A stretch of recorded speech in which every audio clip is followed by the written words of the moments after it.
Imagine a world where every human had to hibernate like bears. Around late autumn, you'd see entire cities preparing for the Great Sleep. Office workers would rush to finish projects, students would cram an entire semester's worth of studying into one chaotic week, and families would stockpile food, not for eating, but for building up body fat. Gyms would switch from burn calories mode to bulk up or get left behind campaigns. People would proudly post weight gain selfies, 10 pounds in a week, almost ready for hibernation. The last week of October would be known as the wind down. Airlines would shut down, governments would pause, and everyone would begin saying emotional goodbyes, even though they'd only be gone for a few months. Streets would grow quiet. By the first frost, you'd barely see a soul. Every home would have a built-in hibernation chamber. Rich people might have smart pods with temperature regulation and dream enhancers. Middle-class folks would rely on insulated bunkers with warm blankets and automated nutrient drips. Poorer communities might form group hibernation centers to share body heat and resources.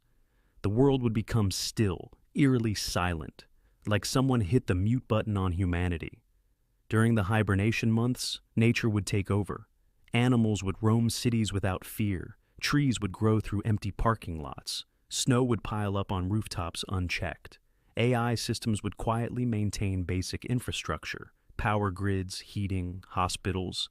Self-driving snowplows would work in silence, clearing paths just in case anyone woke up early. A few guardians, specially trained individuals genetically immune to hibernation, would stay awake to monitor the world, kind of like winter janitors of civilization. Economies would be built around the active months. Industries would boom during spring and summer. Entire careers would rise and fall in 6-month cycles. Political campaigns would be fast and furious, with debates happening on hyperspeed because everyone knew the nation would fall asleep again in October. Children would be taught to count years, not in 12 months, but in 2 phases, awake and asleep.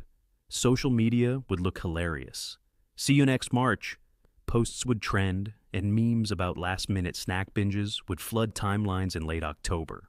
Wake Up Week would be even funnier. Millions of people stumbling around with wild bed hair, bloated faces, confused about how their smartphones evolved during their absence. Medical science would adapt too. Hibernation-related injuries would become a specialty. Doctors treating hibernation cramps or blanket-induced scoliosis.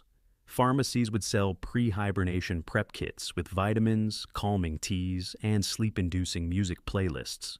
Spotify would have a whole genre called Hyber Beats. Relationships would change. Couples would have to decide hibernate together or separately.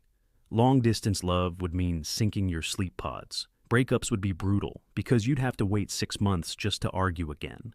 And imagine falling in love with someone in September, only to fall asleep and wake up in April realizing you forgot their name. But maybe the biggest change would be emotional. Life would become more intentional.